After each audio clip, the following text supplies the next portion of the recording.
Hi, how are you? I'm not sure this thing's working. Can you see me okay?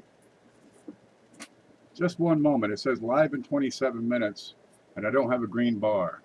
Can you see me? Can you hear me? I don't know if this is actually working or not. I don't have a green bar. Looks great. Okay, I was gonna try a couple of new things. Let's see. So I can start the show and wave at everybody and get this sort of thing going.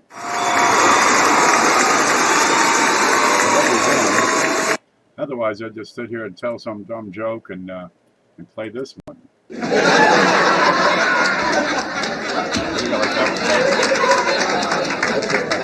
I think. Let's see. But I still don't have a green line. That's really disturbing. Because, I don't know. This thing's been on the fritz ever since that lightning storm. Gosh. Okay, let me find my way home so I can see what's going on here and see the chat. There. How's everybody?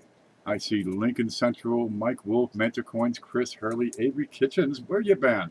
Snakefoot, there's Jeff W. Jeff won last night the the Dansco album. It's a Snakefoot. Oops, and $1 million and a few coins that I still have to get together. He's gonna like that when it shows up. That'll be going out with tomorrow's mail. Just thought I'd share that with you. Congratulations to him. Yeah, I had a lot of fun last night, but getting towards the end of that, I could barely keep my eyes open. Oh gosh, what am I gonna do? Well, I got a good night's sleep. Except I slept on my arms. You know, you ever do that? You fall asleep in your arm. Well, I slept on both of them. I woke up, the phone was ringing. I can't get out of bed. Oh God. Well, anyway, I kicked the phone over, yelled at it. It was a wrong number. Well, look, I got a couple things that came in the mail. I finally made it up to the mailbox. And I want to check this first because we got something here from Paula. And check this out. The stamps have not been canceled. Ooh, I can write to my mom. Let's open this up. I don't know. I have no idea what's in there, but she said don't touch it.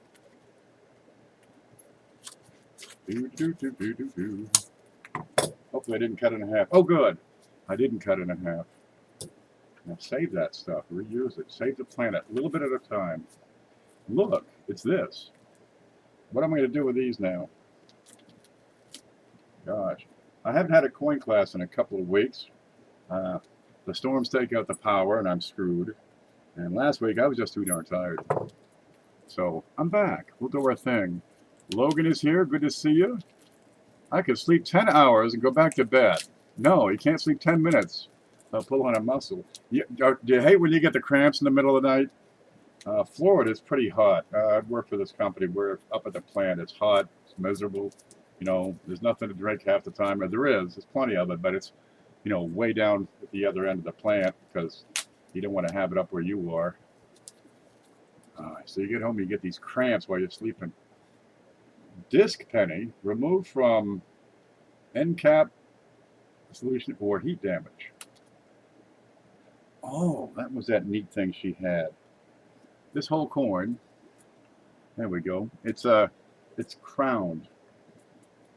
It's undamaged. Perfectly normal looking. Let's go over and have a look at this. Now I was going to take a look and explain and see if I can come up with an explanation. I think this may take a little more thought. We'll do some sleuthing on this one. It's undamaged. But heat is typically what I think. You get a lot more meat on this side, right? So if it heats up, that side's going to expand more than the reverse. So you get a crown would be typical, but I'm seeing some indication of damage. I'm going to get a pointy stick for this. Yeah, I just cleaned up my desk. I'll need a new one. Ant found a 50 50S WRPM 001. Outstanding. Let's see what we got. I got a couple of little marks here.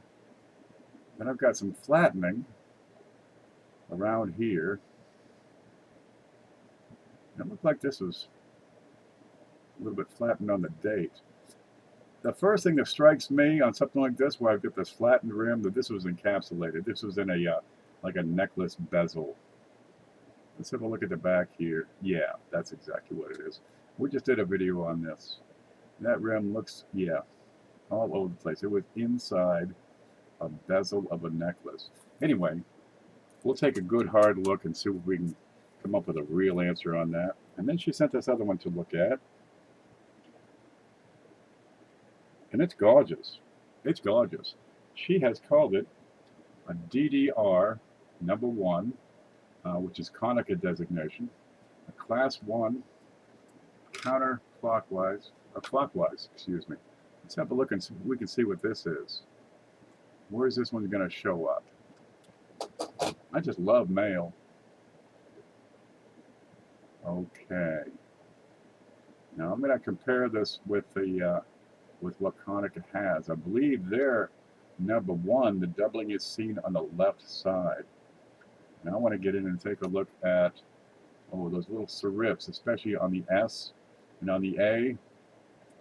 This is striking me as being mechanical doubling. Yeah, see right up here? This is really indicative of mechanical.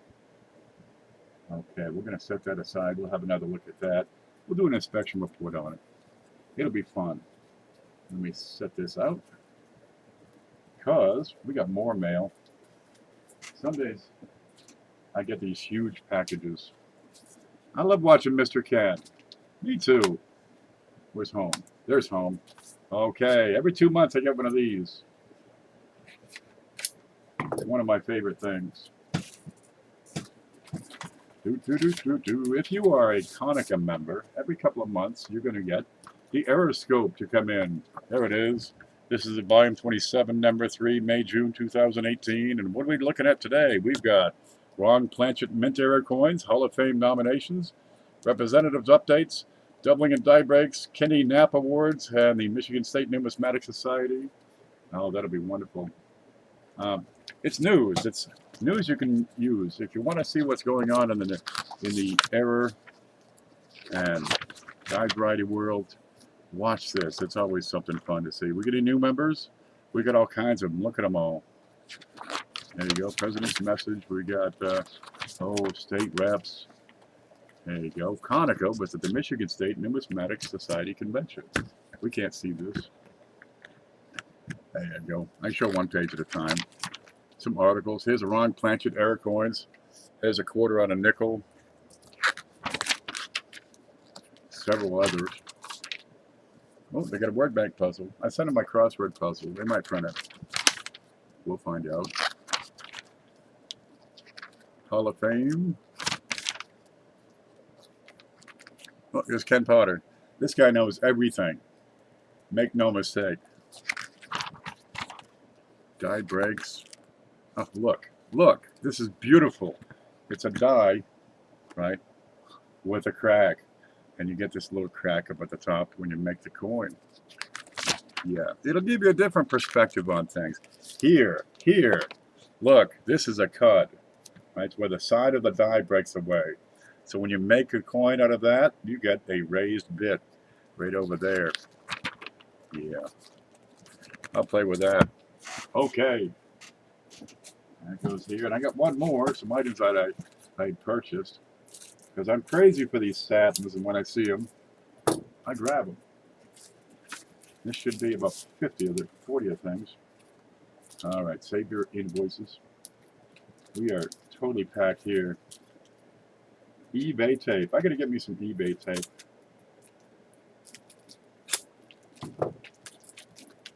Oh boy, we're not going to get into this one.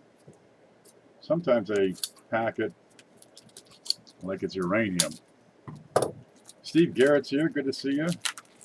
There we go. Look, more packaging. I may never get into this package. There we go. No, I'm not going to get into it. Let's sever the package. Yeah, I got these satins. And be gentle. Let's see, we got P, I believe. It should be 2005s. A whole bunch of $50. There you go. Wouldn't put that under the scope here. I got another half somewhere close. You can see the difference. Yeah, this is a 2003. That's romantic. I'll show you the difference between a satin and an uncirculated real quick. Where's my scope? Here we go. Okay, one of the best ways to tell it's a satin, first off, it's between 2005 and 2010 and has the little red stripe because it's still in the original mint packaging. Okay, only the mint sets had these satins. And you see the, well, the finish on them is different from business strikes. Here we have a business strike, which is the 2003. And you can see the way these shine and luster just bounces that light right at you, whereas this disperses the light. It's more subdued. The planchets are especially burnished. The dies are laser prepared, which is kind of neat. Yeah, but these are pretty slick. The 2005, you get about 1 million of these satins, and that would be the popular date. You know, the 2003s, you got a couple of million of those. There you go. That's what's going on here. 2000 what? Yeah, 5. I can't even, I'm not even going to try to get the rest out. But I'll have a look at those, like the dye varieties, of course, and probably sell the things off. What's this? Oh, that's not supposed to be in there. Huh. Look, it's a bicentennial in there. All right. We'll have to look at that. Every now and then you order something and they send you something different. But the satins, you're going to find them in the original. There we go. 2007, this one is. Had this out yesterday. You can see the difference in the finish. Real easy on these. Let's open that up. And it scatters the light. You still get the carb wheel. And there's the, let me take it right out. I can play with that just a little bit. There we go. This will blind you. It's a business strike. These, well, that's going to blind you if you hit the plastic just right. Otherwise, it scatters quite nicely. And the detail and quality level is so much better. That's 2005 to 2010. Just keep an eye out for them. You don't tend to often find them in circulation. Gosh, in 2007, you're down to about 700,000 mintage. 2010, a little under 600,000. Very, very few. So get a hold of those. I keep saying, get them when you can. Hello, Beth. How are you? That's Mantic Coin sent that one. We'll probably give that away tomorrow. Wait for it. I love the big show. All I do is give away coins. How much fun is that? Okay, where'd we go? I had some notes here. There we go. We had Jeopardy last night. If you missed it, you can still watch the show. A lot of fun. I dig up all these questions. These are the questions. These are all my notes. And the pile over here is just getting out of control. I may need to clean up. This is just the pile on top of the printer. There's the printer. This is actually a printer down here. I can reach the button and I can print and it comes out here. But getting to the other side to put the paper in, dude, I'm screwed. Okay. But boy, we had so much fun last night. I certainly did. Keeping my eyes open was a trick. Tomorrow at 9:30 tomorrow night, we have the big show. Every week we have the big show. We put together a package. People send in coins. They send in donations, and we make that package beautiful. And the whole idea is to put some coins into people's hands that they're going to cherish for years to come. That says, indeedy. Yeah, Beth was on. What team was Beth on? No. Beth was on the Silver Spoons. Sorry you didn't win, but, well, those things happen. We did have a good winner, though. I picked up a 2008 Satin P and D set for $28. $28's a good price. You'll be hard-pressed to get those for much more than 10, maybe 15% below Numis on those satins. I think they're going to be, there's going to be a correction. You're going to see a lot of price guides go up on those. I can't get them for a good price right now. That's the way they go. 2005's $12. Most of the price guides say $10. Well, grab them if you can, because if they do go up, 20%, you can do a little flip there. Jeff won. Congratulations. Susan B. Ugly Yep, she gets the runner-up prize for being the creature. Brownell. Yeah, that was our answer. Was Brownell. I think it's her grandmother's name or something. Brownell. Wow. What are you gonna do? There it is. Oh, I want to show you this. This is a neat thing. Let's see. Do I open it? We'll leave it right in there. This is one of the questions yesterday. Right. This is a silver dollar. Believe it or not. Australia makes these. They get all kinds of crazy dollar coins. This is their 2018. Paula sent in their 2015, which is unfocusable. Here it is. It's got this crazy spider on the back. Got one of those funnel web spiders. Pretty darn slick. This one they just made a gold bar, a silver bar. I won this on Mantic Coins show, and he's getting closer and closer, ever closer. Closer and closer, never gets there, but we're going to push him over the top. We want to get him to 1,000 subscribers. And when he does, when he gets there, he's going to have a big giveaway. But we're going to give away this to some lucky winner. Yeah, it's a 1 ounce silver bar. But it's also an Australian dollar. It's like their version of the eagle. Only you get the beagle. Oh, it didn't focus in time. I tried to get something ready for the beagle. Yeah, something for the laugh track. Let's see if I can get that laugh track back. There it is. That one kind of petered out. Well, not everything goes to plan. I was going through some foreign coins. She sure is on a lot of them. She sure is. Gosh, hey, see if you can get those Straits coins. It comes from Singapore. Yeah, those are really, really slick. But again, you just have, Victoria on the front. But lots of coins in the world are going to have, the British monarchy, because the British, well, try to make the world Britain. People are starting to worry about her passing. She's not doing too well, I understand. She's a bit under the weather is what it is. She's 92 years old. After 90, if you're under the weather, start building boxes. I was reading an article about the cost. What would it cost to bury the Queen?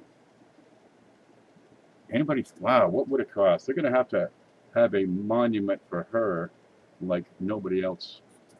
She's been the longest reigning monarch now for a few years. Oh, she had a good run. I always liked it when she gets up there in front of Parliament and says, "My government." I love that part. Well, she's right. It's her government. But it's just a decorative monarchy at this point. But no matter. That makes a good coin. Look at the back. Oh, cool. Okay. We got the mail. We talked about Mantic. We talked about the big show. We talked about Jeopardy. Listen, Quinn's coins. I had it. It's gone. Okay, I'm not going to load it right now. Quinn's Coin channel. You'll find a link to the directory down below, and in there will be Quinn's coins. He just put up a video about a coin cast, a podcast. Got to be interesting. He's got a real good channel. He talks about coin wall hunting, treasure hunting, metal detecting, that sort of thing. But he's going to do some podcasts. So you'll be able to listen with your iPhone or iTunes or whatever those things are. You just drive around town, you can plug it into something and listen to people talk about coins. What a great idea. It's like what I do, except without the visual effects. Beeping sticks. I'm not sure what that is. But if you like to do podcasts, you're doing the dishes or outside running for a jog, you can, listen to these podcasts. Watch for it. You're going to be starting that up directly. He got a new microphone. I guess he's going to get another one and rent it to his brother. Well, good luck. I thought we'd mention that for him. It'd be fun. What I want to talk about today is, oh my goodness, organizing your collection. Let me grab this up real quick. Because if you don't organize your collection, right, this sort of thing can happen. Dude, don't let this happen to you. I don't have any idea what much of this is my table. I just cleaned it up. What are these?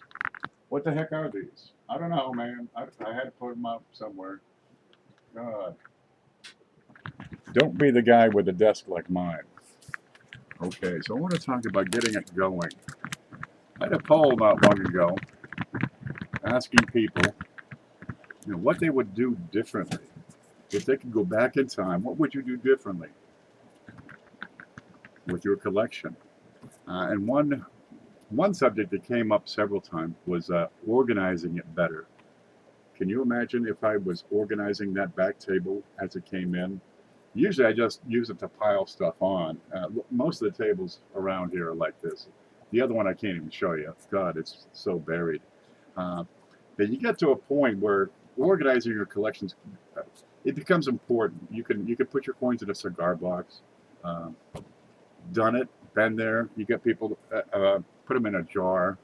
Okay, been there, done that. Graduated to a jewelry box way back in the day.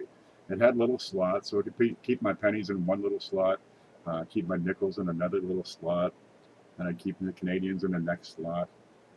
Gosh, if only there was a system out there.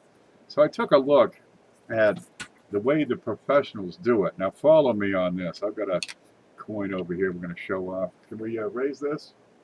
What do we got to raise it on? Oh, Play-Doh. Yeah, we'll put it on the Play-Doh. Excuse me.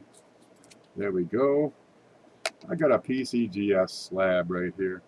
Real simple. Let me move this. There's so much stuff in the way around here. Okay.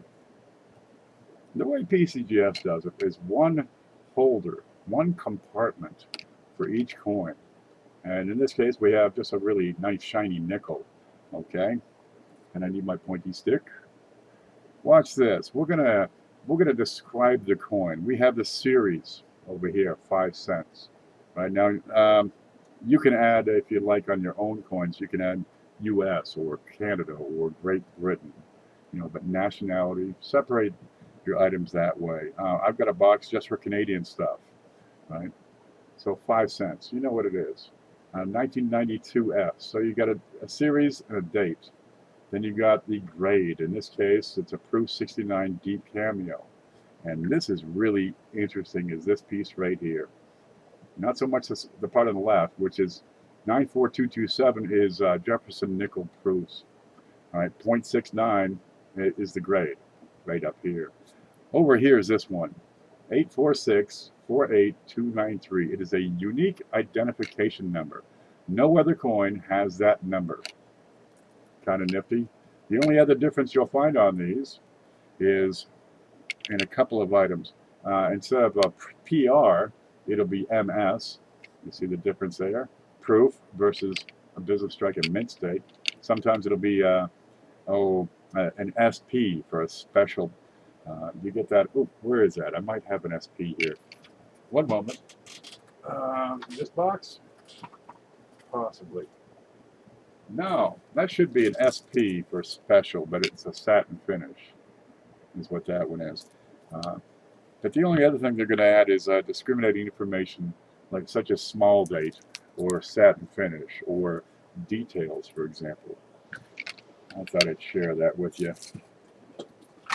Well, what if you could get your coins organized in a fashion such that anytime you wanted to find it, it's right there at your fingertips. So we're talking about having an intuitive system. Okay, you don't have to write it down. You don't have to remember. You just have to know what your system is. And if you understand that, you're golden. And let's say we start with one simple box, and it doesn't have to be a special box. I make these out of, I forget what I make them out of, but they're real handy. Just the right size. There you go. A couple inches wide. It doesn't have to be a store-bought box. But if you want to organize your stuff, well, some equipment is going to be handy, right? Now here, real simple. I've got all these flips. Got my coins individually stored, and I'm going to break these up into groups. Okay, in this particular case, these are all proof coins. I got proof dimes. Okay, up here at the front, I've got proof nickels. So if I had a box over here for all my Canadian stuff, over there is where I keep my British. Over here is where I keep my American. I'm working from a wide category into ever smaller categories, right? I could have a box just for pennies. a box just for nickels, dimes, quarters, and I have that. It works tremendously well. But the further you go down in organizing this, the easier it's going to be to go in and find something. Here I've got the proofs segregated from the business strikes. So if I want to prove nickel, right, there you go, this batch, I just would go through here. Now you can keep on expanding this. Here we go. At whim, really. Oh, let's see, I'm going to put in 1982. There you go. So I can further subcategorize that by date. Now I can have them ordered by date, and that works great. But if I want a little tab in there, just grab a little piece of paper or a piece of cardstock and write down that date. So you're able to say, here's my proof nickels, right? 65, 66, 67, 1982, and pull out your 1982 proof. How close do we get? This is actually a 1990. Okay, no biggie. I don't actually have these ordered. But how much time and effort you put into organizing these is going to help you just grab it up and see what coin you have. Here, for example, we've got Washington quarters, Canadian nickels. What was that other one? I don't know what that is. Roosevelt dimes. Well, these are little tabs that I just put together. Just a little piece of cardstock. Cut it off a box or something. They're pretty darn handy. What's this one say? Halves. Ike dollars. Okay.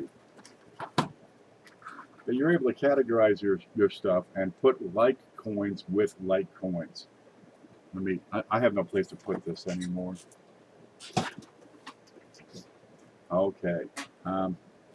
There's a point, and it's around a couple of hundred coins, where it becomes just plain practical to step into an organized system. If you've only got, a dozen coins, a couple of dozen coins, where'd that little box go? There we go. Here's a little box. I made this out of my my tape dispenser I picked up. It's just a loose collection of coins, just a loose assortment. I really don't have any idea what's in here. There you go. But a small number of coins, you can pretty much find whatever it is that you're looking for in that group, if this is your whole collection, just by going through. Hey, where'd this come from? Oh, wow. I'm going to have to go through these. Okay. But you can get down to marking the individual coins. This is a 1954 S, choice bullion uncirculated with a die chip on the 9. So these would be part of the error group. Let's see if we can see what the heck we're talking about here. Scope, there it is, a die chip on the 9. Kind of a neat thing. This is the sort of thing I collect, because I'm nuts about this stuff. I'm just sick with it. It's over. Oh, I went too far. I can't stop. It's hot here and I'm sweating and I'm sticking to my little slips of paper. Let's see if I can get this to focus a little better. I'm going to look over here at the Liberty because I'm right there. Let's see if we can get in. Okay, so whatever it is you're collecting, these little descriptors that you're able to add, there's that die chip. You can see it in all its glory. Okay, that's enough of that silliness. There you go. Oh, lost it. Wait for it. Okay. No, that's not it. I can't show nothing up. USB scope home. There. Okay. I like these plastic holders because I'm able to stick an entire slip of paper in there. Much like that. And write as much information on there that I care to. Okay. Once I've got that, I know what is going on with that coin. Then I can stick it with similar coins, right? There you go. In this case, errors that go in a loosely assorted box on the back desk. Okay. I'll never see that coin again if I don't come up with a system of organizing that. How would you do it? Start with a broad subject and work your way down. Right? You have your United States coins together. You have your business strike, your regular coins, not screwed up, they're not damaged, they're not proofed, they're not satin, they're not errors or varieties. Keep them all together, right? By, what is it? Denomination first. You have all your cents in a, their own box, or if you have to, share a box. Here I've got nickels in the front and dimes in the back. That's no problem. Put them all in one box. If you only need one box, why have 30? Then you sort them by date and mint mark, and then you can have them in order by grade. Whichever you want in the front, whichever you want in the back, but at least they're all in the same order. And then if you need to say, oh, geez, I got a guy over here who wants to trade me that coin that I need for a 1954S, in brilliant uncirculated cent, I can go to that particular box, right? This would be my cents. Good, I grab my cents, go to 1954, and there it is. This is not the perfect example, but if you can find your stuff, life is going to be so much easier. Now, you get into storage is one aspect of this. So if you start with a system, all you have to do at some point when you get there is just keep expanding the system, right? I like the boxes. Just because I like the boxes doesn't mean it's the best way.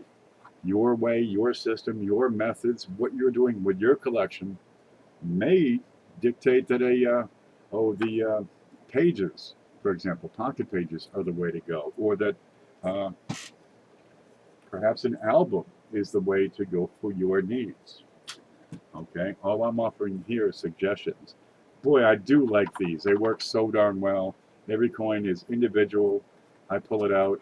I have exactly what I need as I need it. I don't have to take it out of an album. I don't have to mess with that. Now with these individual boxes, I have a standard format for the holders, right? Oh, I meant to talk about that for a bit. 2x2 holders, be they cardboard or the plastic, are wonderful. These are just fantastic holders. Honestly, either one works. They're standard size. Each one has advantages. Each one has disadvantages. Here we go. And each one will fit in standard pocket pages. With that, I had Manfred had some stuff he sent. There we go. Pocket pages. Pocket pages. Look at how nice they are. These are pages, and they fit in binders. They fit in 3-ring binders. They got these holes. You'll see them. Okay, we can't see them. It's right up here by my finger. Gosh, that's hard. And they got a couple of different styles, but your holders, be they cardboard or plastic, simply slide right in. And depending on how you set up your stuff, you can see both sides, you can see one side, or perhaps you have to take them out in order to view both sides. But you can find them. Now, I like the plastic. I love the plastic. These are beautiful, they're brilliant. I can take the coin out, I can photograph it, I can put it back in. Some folks prefer the cardboard. That's okay, man. They're a little bit cheaper. They are single use, but you don't have to pull it out very often. You can see both sides just as clear as day. There we go. Why so many nickels around here today? No matter. They fit in a standard size. The pocket pages, 2x2, they all fit. Everything fits. There are dollar size holders. I mean, it gets to be a big hole, but the dollar size 2x2 will fit in the pages. The dollar size 2x2 will fit in the boxes. It's all the same darn thing. I like these because I don't have to have 7 different sizes, whereas the cardboard, they got penny, nickel, dime, quarter, half, big dollar, little dollar, and they all have different openings for that. Gosh, which one's best for you? Let me set this down real quick. Oh. Yeah, I've got everything right at my fingertips. Now, at some point, you get so darn many coins. It's time to step up. Instead of having the individual box, okay, you go to the container to hold all your boxes. Here, I've got this guy right here that I pulled that box out of earlier. And I can show you this to some degree. I got these at the dollar store. I picked up a few of them. They snap up. You can put desiccant in there. Keeps the dust out. There you go. These are just proof singles that I have in here. What's this? What is this? Okay, heck with it. There you go. But I'm able to keep, oh, let's see. Here we go. Proof cents. All right, I've got 80s, 90s, the zeros, and there should be a section up there for tens. Okay. I could put further dividers in here, but this is going to get me by. I can find what I need out of 10 or 12 individuals. Over here we got quarters, I think. No, those are proof 50 cents. Okay, we'll show those. Here you go, proof 50 cents. This, I don't know what this is. Memorials. It must go this way. There you go, Indians. Yeah, fill yourself up with proof Indians. They're amazingly affordable. I'm going to get some more to give them away. Okay, I'm going to pull something out here. What is it? Here's a 1955 S. It's a Woody. Now I've got these in ordered. It's not a memorial, it's a wheat set. Boy, I wish that would focus. Let's go back over here. There we go. Now, one thing people do, you see this all the time, is they put the same information in the same spot, be the top or the wherever it is you put it. I've always put mine on the top left. There's my date and mint mark. Then I've got grade. If I get special information, it's here. If I have a price on it, it's going to be over here in the lower right. You see it all the time. Where'd that other example go? There we go. Okay, people set up their stuff, they put their staples in the same spots nearly every time. Okay, maybe not every time. Oop, this is why another reason I don't like the staples. There you go. But the date, they put it at the top. They put it in the same spot just about every time. Where to put that is up to you, but you're going to find common items are date, mint mark, grade, and then there's a special description and almost always a price. Just handy. Okay, let's say we could take it one step further. Where'd that one go? You can actually get these stickers. All right, so you can set them all up ahead. You can have these printed. Yeah, printed, and just apply the sticker that's appropriate as quickly as you need. Let me get over here and show you this real quick. I've done this before, but I got out of the practice. But I see Mantic is doing this. All right, he's got his logo. He tells you what it is. It's 2003 Kennedy 50 cents NIFC. The other side's blank, and that's okay. He's showing that off to the world and giving them what they want. There is no problem with making your own logo. There's a printer right here. Printers are easy to come by, and you can do anything you want. Now, Mantic went and gave me the logo on this. God love them, because I can't art. But I took it and applied it and made my own little stickers that have everything. Series. Would you want that in your coin? Some people can't tell what it is. Can you tell what that is? Yeah, pretty easily. How about this? Can you tell what that is easily?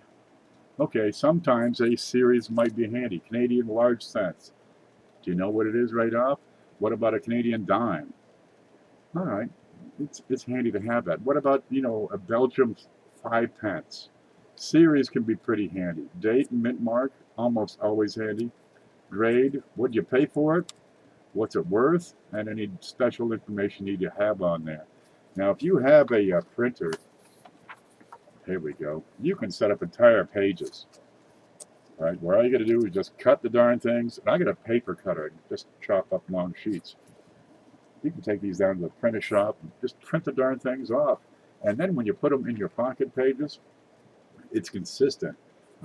People love consistent shows, love consistent presentations. On the back, again, everything I need. It takes a little time to set it up. You might have to print off 4 or 5 copies before you get it right. But here, all I got to do is cut in between the lines, and I'm going to end up with something like this. Pretty darn handy. I can have them cut up and printed ahead of time. When I get the coin, where'd that holder go ahead? Here you go. I can just take the coin, stick it in, add my little thingy. Here it is. Get it in there right. Close it up. And I've got a professional-looking collection. It is neat. It is tidy. The OCD crowd is going to love it. If I'm going to show it off to people, it looks pro. It is a pro job. Where'd that other one I had go? You can fill these out instead of having it like this. Okay, you can take it as far as you like. I mean, what do you want that thing to say? All right. There's my front. Or was that the back? And there's my data. There's my information. It's 1980S, clad proof, Kennedy half dollar. How much information would you like? You can take this as far as you wish. Gosh, if you're marketing coins, this is a pro image. This is a step above. Not a lot of people do that. More than anything else, you'll get something like that, a scribble.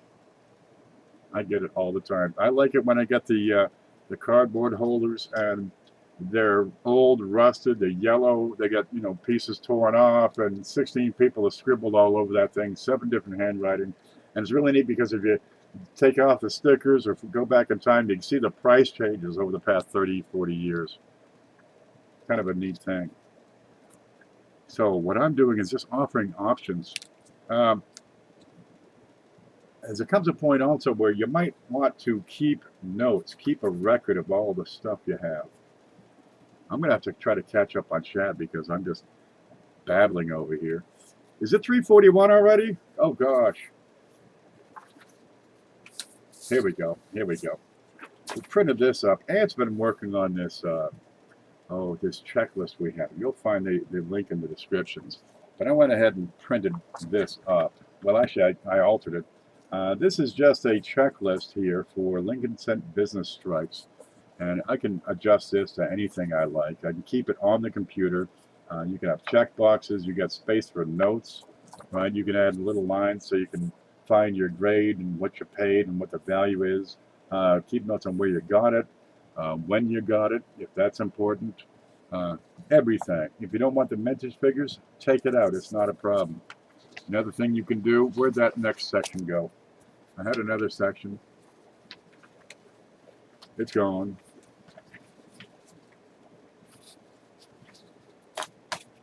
Huh. Oh, here it is. No, that's not it. Didn't I print that? I'm afraid not. Okay. It's still on the computer. All right, no matter. But I can add other notes over here for die varieties and take it just wherever one would like to go. There you go. Small date, large date, double die obverse, reverse, clash dies. Anything you can imagine you can include in this sort of thing. But one thing you can also include, if you need to, is giving each coin, like this one, a unique identification number. And for that, well, you can add it. If you're printing it in, you can add a unique identification number. If you're printing up your own, well, I lost that other piece. Where'd it go? It's totally gone. I've lost my way. There you go. You can add a line on here where instead of description, you can have, you know, ID number and have your ID number. And once you have that ID number, you can, that coin, you can digitize all that information. Mantic says, I have trouble with storage of all the other stuff. Valuable, variable size mint sets, proof sets, capsuled coins. Oh my God. Yeah, you always get the stuff that doesn't fit. One moment, please. I was playing with a cat earlier. Yeah, I got a cat here flying around here. You always find the stuff that doesn't fit in whatever system. How does that work? Why do they have to do? Why can't we just have all one coin and it's good for everything? I got a few examples over here. Let's see if we can get this camera to work. What happens when you get one of these? Okay, for an example, I've got a New York transit token. The New York City transit, it's a subway token from New York City. This one hails from Fritz Bender. It's in his little box. Yeah, they're kind of neat. If you've been in New York City, you've taken that awful subway that smells like urine, you've probably had one of these before. Well, they're going digital as best they can. They still got a billion of these floating around. But they're a collector's piece. There are so many different tokens. There are people who just collect subway tokens. Well, okay, they probably have a plan for it, right? Perhaps they have it under N for New York City. There you go. Where's Boston? Would that be under B or would it be under T? Uh, your own system works. Here's a neat one. Paula sent this in. I'm going to have to show it over here. There we go. What have you got here? It's kind of a coin. Is it worth collecting? Sure, if you like this sort of thing. If we could get it to focus, I'd be just overwhelmed. It's a California State Numismatic Association medallion. Dated. It's different size. It's still a standard size that I can get into a standard holder. That's good. Sometimes these cardboard holders, they'll fit a lot of things. The plastic, of course, they fit up to eagle-sized coins. Then you have the coins that are even bigger than these. Where does that go? Okay, start another box where your oddities would go. Transit tokens, non-coin metals and tokens. Yeah, that's kind of a token metal sort of thing. You have stuff that doesn't fit in any category. It's just neat stuff. How are you going to store this? All right, there's your standard 2x2 over here. Okay, it's a peace on earth. May the peace and goodwill of the holiday season. It's a Christmas token. It's a whole darn card. Look, it's got you can bend it and stand it up. All right, now you're getting into odd sizes. Get another box. They're out there. Make your own box. You're on your own here. Standard sizes can come up with standard storage. There you go. You know PCGS has their own boxes. Let me see if we can get these. There we go. There's a bunch of slabs. We know PCGS has their own boxes. NGC has boxes. And the whole idea there, where'd that one go ahead? Is that these slabs, they're not a consistent size, so you have to have proprietary sizes for that. You're killing me here. How about one size box that all the other boxes fit into? All right. Well, not every coin is the same, so there's going to be some discrepancy in sizes and shape. Here's an annex slab. It's called a soap box, a soap bar. And it's smaller. Oh, gosh, that's not going to fit in anything. Does it fit in a 2x2? Almost. Oops, if I can get this over. It almost fits in a 2x2 box, which is what we have here, but it's going to make it bulge out. It doesn't fit in anything. Okay, make it up as best you can, and really, that is kind of the kind of the thrill of things. Keeps the flavor of the hobby alive. Here it is. I was looking for this. There's the NGC holder. Again, a different size than Annex. Right? The old Annex, they're a different style as well. The top curves. You have this thing called the American National Standards Institute, and that's pretty handy. Using those standards, you have such things as number 40 bolts that are consistently sized and shapes, and the threads are consistent size and shape and slope and distance apart. And you need these sorts of things if you're going to have parts that fit from one source into another destination. But here, you don't have to have those standards. Okay, it's good to have the plastic has certain standards, right? Here you have the acrylic. It's made out of, number 256 polybutyl styrene. And that's a handy thing if you need an inert plastic. But the standards aren't here. You're never going to get something like this where somebody produces a holiday token, a holiday delight that doesn't fit. Look, it's not going to fit in a 2x2 and give you some space, right? And if it does, you're going to lose the card that came with it, which is kind of nice. What's on the back here? It's a guy beating, I think he's beating his swords into plowshares. That's exactly what he's doing. Okay. Yeah, peace on earth. You're just going to have to make that part up as you go, I'm afraid. You've got coins that won't fit in a collection. I've got, where'd that one go? There, it's not $1, it's not It's not money, but boy, it sure is cool. Right? It's neat as heck. How about this one? It's not a US dollar. All right, you get a box going for the Australian dollars, but it's not a normal Australian dollar. It's a special one for that. But it's cool as hell. Okay, make it up as you go. It's what we have to do. For your standard stuff, your pennies, your nickels, dimes, quarters, that will take a regular holder, a standard compartmentalized holder. That's where you can get a standard solution, be it a printed piece or stickers that are printed that will easily slap on. That's where it becomes easy, and you can get them tidy and get containers that will fit standard boxes, and then you're stackable. I need some more of those. Oh, then you, oh, here you go. How about this? How about this? Here's a $50, but they have their own special box. Oh, you've seen these. This is a Statue of Liberty $50. Well, then you have the 2-coin set, which has $1.50. There are all kinds of exceptions to this stuff. You got the mint sets, and from one year to the next, they're different sizes. Okay, here's the 1986, no, 85 mint set. Whereas up here we have the the 2007 mint set. These are, it's night and day. It has morphed. It's not what it used to be. The one will not fit in the box of the other one. This is a pretty nice printed cover. This is a cardboard pulp box. Okay, but these are pretty. Well, do you keep the box? Because people like the original packaging. But this is an awful piece of cardboard. It's got barcode. That's it. That's it. Barcode. You can only tell what the date is by this number, the U07, which is a 2007 mint set. Why do they doing this? You used to get these proof sets, right? They'd be 5 coins. Such as here, let's say 1969.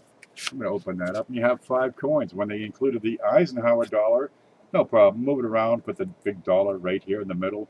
It was fine. It was beautiful. It was neat. It was snazzy. Right? Now one of our latest proof sets. You ready for this? There we go. You got the box, which is like the size of a cereal box. You got to have the piece of paper that says this is what it is. Then you got, oh, the penny, nickel, dime, quarter. The dollar's a different size. Some years don't have a dollar. Then you got the ones that have several dollars. Are you fooling me? Then you got to have all the quarters. Huh?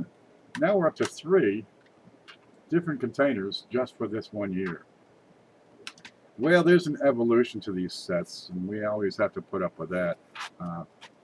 I've got a box that I just put mint proof sets in. I've got a box. Well, actually, I have a cabinet I put the mint sets in. I don't have a box for those. Okay, but they do like to have these. I like to put these in poly bags, right? Something like this. Well, you can't see that. I like to put these things in a bag to protect them. But well, I can fit this in that bag, but I'm never going to fit that in there. Do I need more bags? I'm not spending $500 on 37 different sizes of bag. If it doesn't fit in my standard 4x6 or a Ziploc, go with it. I'm just going to stick it up here on the shelf or get a big cardboard box. But you really do have to, you really are on your own, because there are so many exceptions. Every year they're going to do something different to you. It's hard. It's tough out there. We're going to get by some way. One way or the other, we're going to get by. But a lot of your stuff, the standard size, you know, it's a size of a coin, a nickel, right? Say $1 or $half sized coin. Yeah, they're easy to work with. Right here, you got these great things. You can put one side on the coin. On the other side, you can put whatever you can think of to print. You can handwrite it. You can print it. You can have them specially made. You can put your company logo on there. It's all good. How far do you want to take it? Well, simplicity is usually the answer, and for that I'd go with at least Well, a piece of paper to write on, so you can take it out and write something else in. Maybe the price changes and you want to change what you wrote on that piece of paper. Or maybe you were wrong with what you identified it as. Okay. If you like a simple form, where'd that go? I had it. Okay, it went away. Is that it? Yeah, there it is. You can print your own form, and again, you can change this. But a lot of times, if you make it generic enough, it'll be good for a long, long time. And then you can start, doing print runs. You know, get 100 of these run off at a photocopier, and it gives you a consistent brand, a consistent product, a consistent way of organizing your coins, right? And how you put them into the boxes, what order you have, that's going to be up to you, because your way is going to be different from my way. I recommend starting with a broad palette and going to a finer and finer classification. That's the way they do it when they sift gold, right? They get rid of the big and then work their way down. Uh, you have your date, or maybe you have your nation first, your series, your date, mint mark, all the way down to grade, individual coin, and go from there. Hmm. There's so much to it. I'm just talking about how we're going to put our coins in a box that have been going on for an hour. Baby, whatever you want to put in a box is up to you, and I'm okay with that. Live and learn, I guess, she says. Something I would do differently if I could go back in time. Yeah, you're always going to come up with exceptions, right? Maybe you collect dollar coins and you're ready to, man, I got all these containers for dollar coins, right? So you're able to do the rounds, and then they come up with this, and it's suddenly square. Oh, geez, now what? You're killing me, government. Well, that's kind of what the field of numismatics does, is constantly change and come up with new things every year, new designs. Uh, it's all about life. People come and go. You change the design on the coin. Something happens, you commemorate that event, right? Where the plowshares go. There you go. You commemorate the event of peace or some darn thing. Okay, work with it is all I can tell you.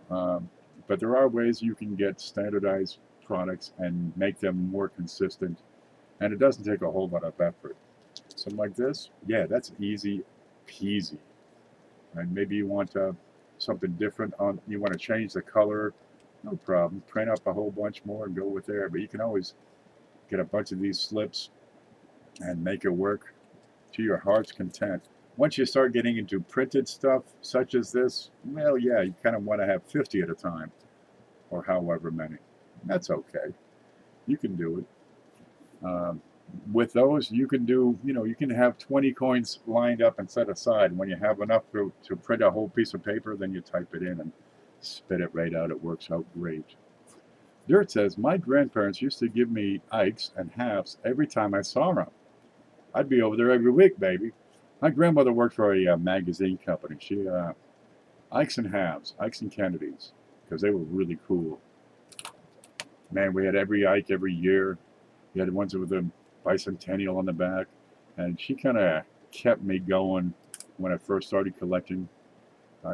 She gave me I don't think it was 12. She gave me a Ben Franklin $50. It was beautiful. Mike Badger says, check your email for an idea for temporary coin storage, homemade and cheap. You can make your own. I've got a blog. You'll find a link in the description. And if you search around in there, you'll find a way you can just fold up paper and make your own holder, right? These boxes, here it is. Perfect. This was a box. Instead of throwing it away, I put coins in it, right? It's cardboard. You got tape, you got cardboard. You can just do your own thing. This was originally stuff I was going to send to Dustin. Well, now it's something else. If it falls apart, add more tape. Boxes are easy things. If you want to get into standardized boxes, they're out there. If you want to get into standardized containers, dude, these are wonderful. I really like these. They're up at the dollar store. It's a Sterlite container. You've probably seen Sterlite. It's like Rubbermaid. They're wonderful. They got the little holders to keep the top off. Keeps the dust and cats and neighboring children out of them. They're stackable.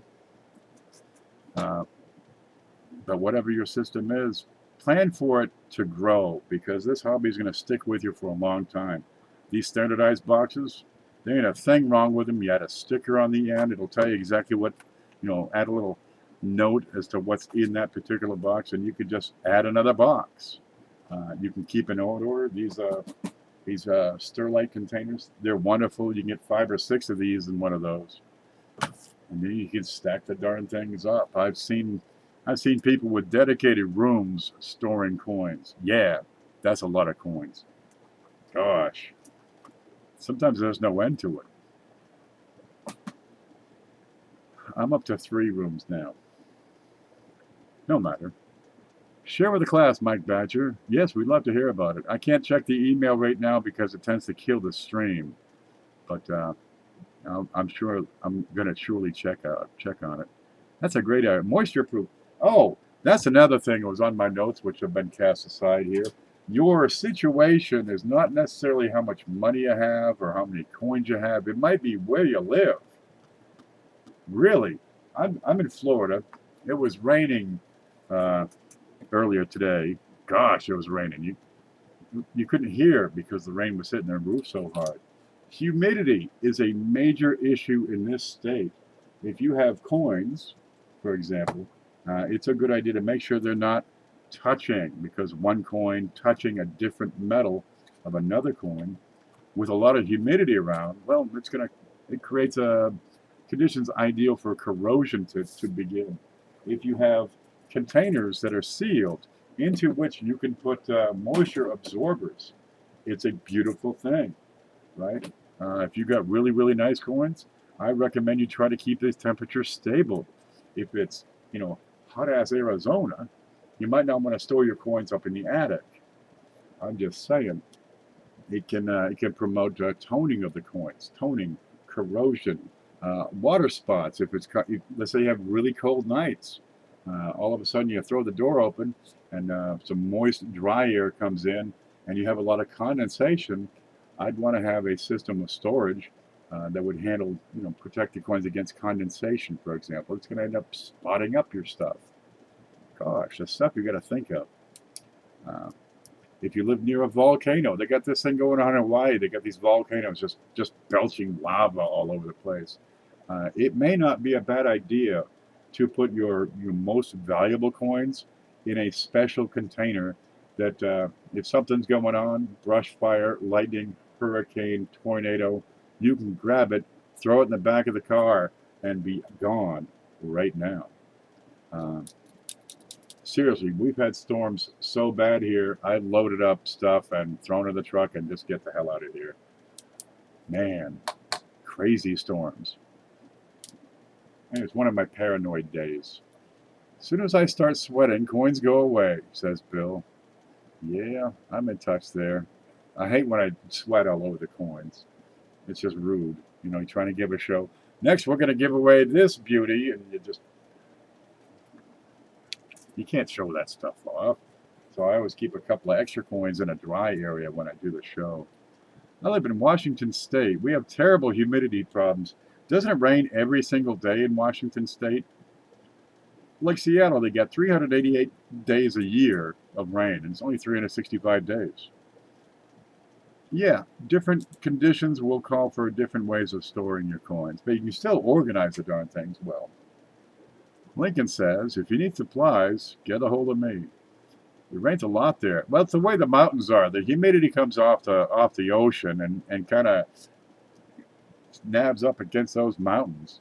We used to get that up. I lived up in upstate New York on the left side of the Cascades and the west side, and we had a lot of rain up there sometimes of the year. One year we had 28 days of rain out of 45. 3 feet of rain. Drowned the asparagus. Just drowned it. No more asparagus. So you've got to watch the way you store it. But organizing it is, there are techniques and practices. But develop your system. Think of what sort of things you would like to have. What elements are important. If labeling the coins is important, what information would you like to have labeled on that coin? You can print these off onto stickers, right, rather than a piece of, this is just copy paper, and then peel and stick. How handy is that? You can scribble out what you want, peel it, stick it on.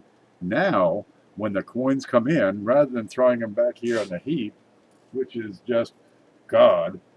This is entropy in action.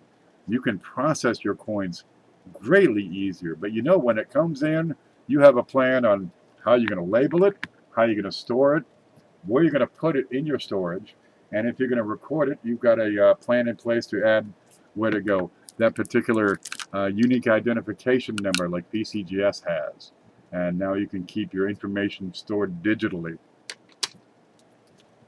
And then you just add the little number onto the coin.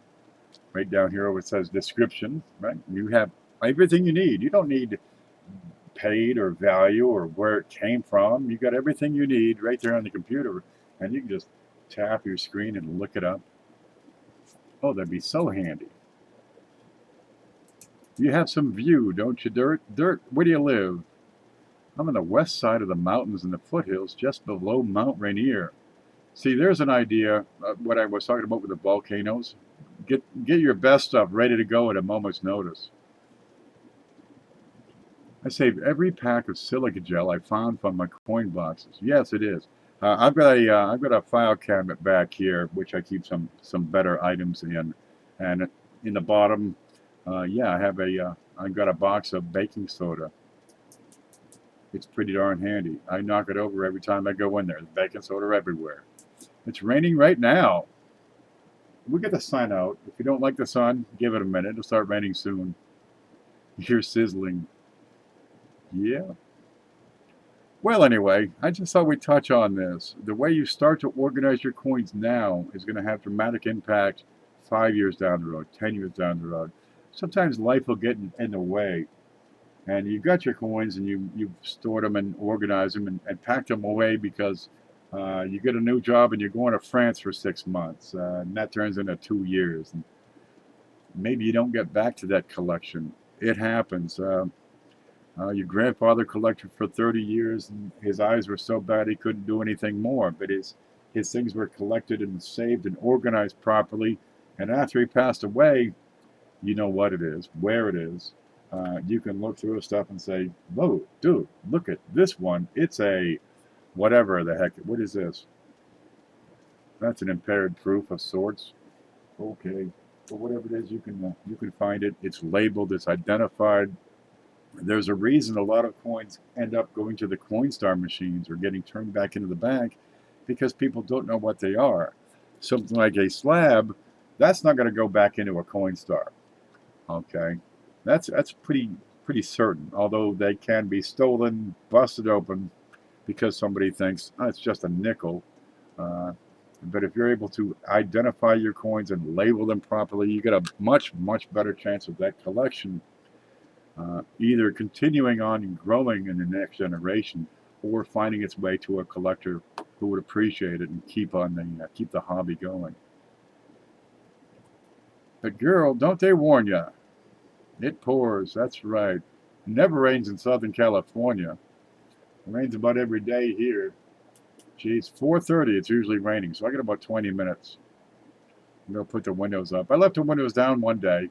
I go up to the car, I'm going to run up to the store. I got 2 inches of water on the bottom. What the heck is this? I had to park, I had to take it out to the driveway, right? Get over to the culvert and park at an angle just to drain it. It's like a fish flopping around in there. I got lucky cleaning out in a state sale of a scientist and came across 4 good-sized bottles of silica pellets. They're handy. You can buy silica gel in bulk. I'm thinking I probably ought to get some damn silica gel in bulk. Where'd my notes go? I'm going to have to look that up. Silica packs. And it depends on the volume. What was I doing? Looking it up, the volume that needs to be dehumidified or protected for moisture will determine how many silica packs or the size of the silica pack that you want to use. Well said, Mr. Kin, and keep up the good advice. I'm just bringing up a topic and exploring it. Gosh, I missed most of the chat. I'll have to go back over it. If you have some questions, I'd love to hear them. Otherwise, I definitely need to have a nap. I got up really early and I've been studying stuff ever since. Nice sized silica packs come with inhalers. Yeah, those little ones, they come in a, I had some around here. You'll get the silica packs that come in the pill bottles. And for coins in a tube, for example, yeah, you got a little space at the top, just drop a little silica pack in there. But you might want to put something inert in between the coin and the silica pack. I'm just saying. Find a piece of plastic, cut it, do what you can, make sure it's a soft, not a soft plastic where it'll, mess up the coin in a few years. Piece of paper will probably get you home, right? Maybe you got the plastic holders, a stiff kind. Those, you can cut a little corner off of those easily and it'll fit down in your coin tube and you put the pack on top. But when you get into, say, an open-end boxes, silica's not going to do you a darn thing. Then you need the environmental control inside a house. If you got something, say, one of these babies, yeah, where you have a confined environment, those silica gel packs will do you wonders. And you just need the right amount of weight for the volume. George says, I found a penny with what looks like a pillar from the memorial building right under Lincoln's chin to chest. Yeah, that sounds like a clash die. You'll see those. If you have more over in front of his nose or behind his head, they call it a jailbird clash. It's a clash of the memorial pillars impinging on the obverse die without a coin in between. Helium. Just fill it with helium. I really don't recommend releasing a tank full of helium inside the house. I'm just saying. So it'd be kind of expensive. Everybody running around talking like this. Oh, where's my laugh track? Yep, set some helium free in your coin storage plan.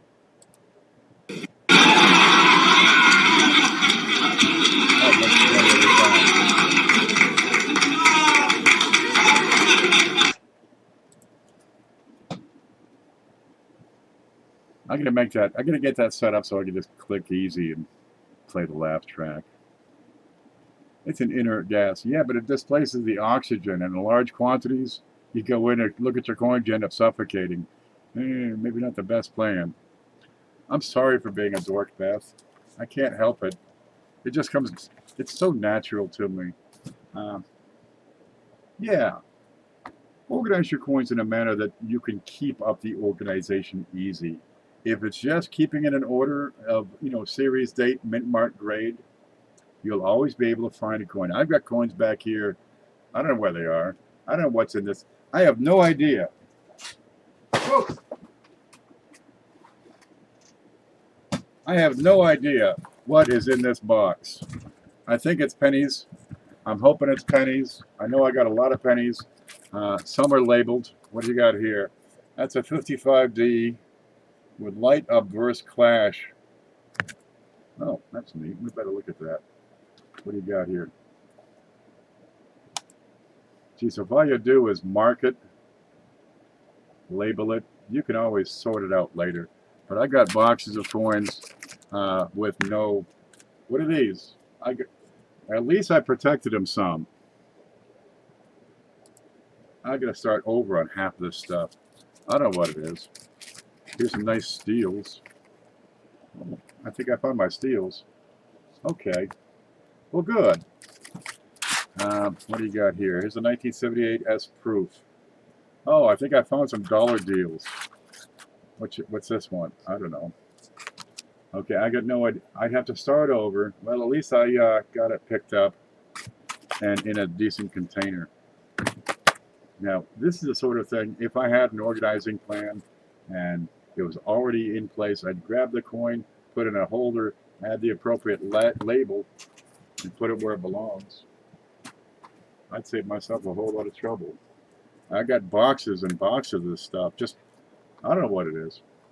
There is no plan here. If I got them tagged, what's this one?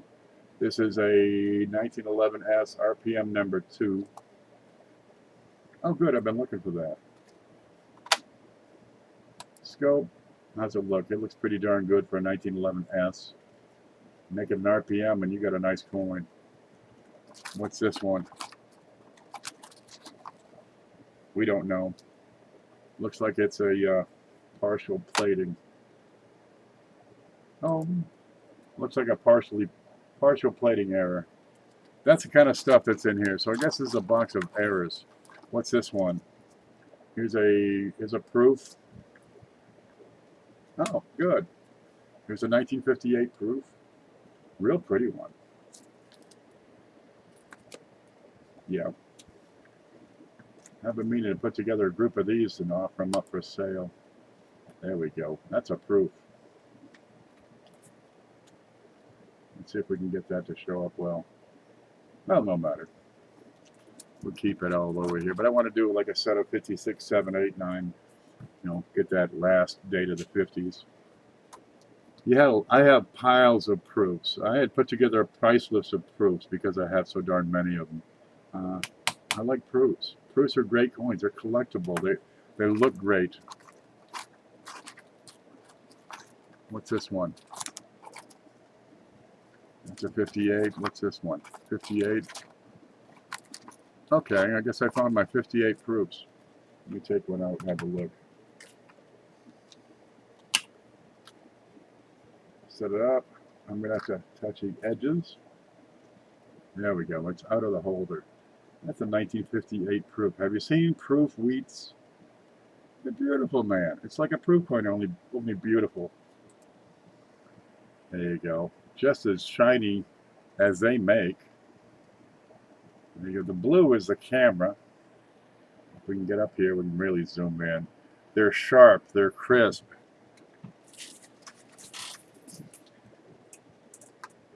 These ain't floor bag pennies, I can tell you that. There we go. That's a penny off the floor bag. Now we can't focus. Can't. Okay. Let me flip him over. And try again. There you go. See how wonderfully brilliant those are? They got them in cameo too, but it's only the first, couple of thousand strikes, maybe, before the cameo was lost in these early proofs. Yeah, those are great. I like those. And that's a standard, wheat you get out of a bag of wheats. Beautiful. Yes, they are beautiful. You got to get some of these. They're everywhere, man. The place is lousy with proof coins. What's this one? Another one. There's another 1958. There you go. But I want to put together groups of, 7, 8, 9. I'll probably 6, 7, 8, 9, 0. Do a batch of 5. I got more here? I bet you I do. What's this one? Oh. Same thing. It's a 1956 proof. How's that look? We can't see it. There we go. 1956. When's the last time you saw a 56 looking that sharp?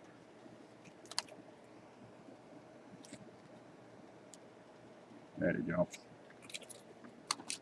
Yeah, this stuff in here, I don't know what it is. If only I had taken the time to add a label. Sometimes it's all I can do to get the desk cleaned off. So just so I can make room for what's coming next. And then I got this problem of, I got these boxes and boxes of stuff that I got no idea what it is, baby.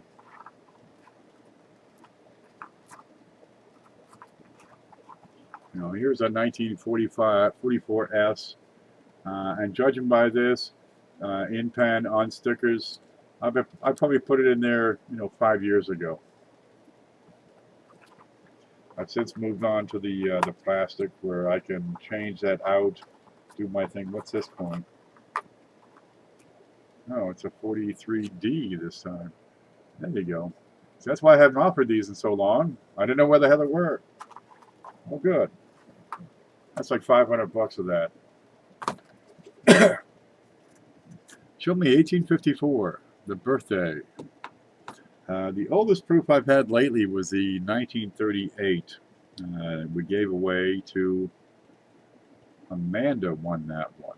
Uh, some of these proofs, once you get before 1950, their population drops rapidly. 1930, I think there are 14,000 of those, maybe 12,000 of them. They're real slick. More moderns, they're a little more popular. You get 3-4 million a lot of times. Around 1950, 1960, a million. But they start to go up pretty quickly. What was it all? Look it up. Kachinga. Here's Nature Hunter. We've been talking for an hour now at Nature Hunter. Sorry you missed it. It's 4:30. Look, I got about an hour. I need to boil up some spaghetti and do my thing. Do my hair, make some dinner, get some ground beef and ground turkey and onions, and I'll put that together. I'll have some dinner because in about 1 hour, Mantic Coins is going to come on. Here he is. You've seen him. He's been in here, and he has a Saturday night show. He does roll hunting, and when he gets to 1,000 subscribers, he's going to give away his stuff, and I'm going to give away more of his stuff right on here. So I'm going to invite you all over to Mantic Coins. You'll find a link in my description here. He's got a good show. They bring the bar, they raise the bar just a bit. They're just plain good folks, doing their thing. Watch the show, it's a lot of fun. I'm the grooviest, you're the grooviest nerd I know. Woohoo! Oh wait, I got something for that. Wait for it.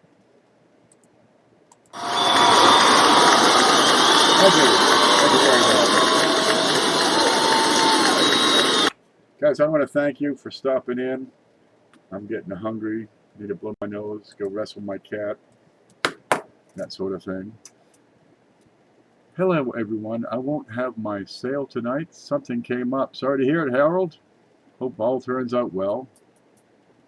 And please hit the like button. Oh, by all means. I'm trying desperately to get my channel going up to a point where I get paid every month. It'll be many months getting there. But I'm getting paid probably every 3-4 months regularly, which I kind of like. It's not a whole lot. It's an extra $100. I spend it on whores and blow mostly. But one day, I'd like to see a more regular income out of this. It's a lot of fun. I try to teach people what I can. Perhaps I'll get there one day. But there's just enough motivation to keep me going.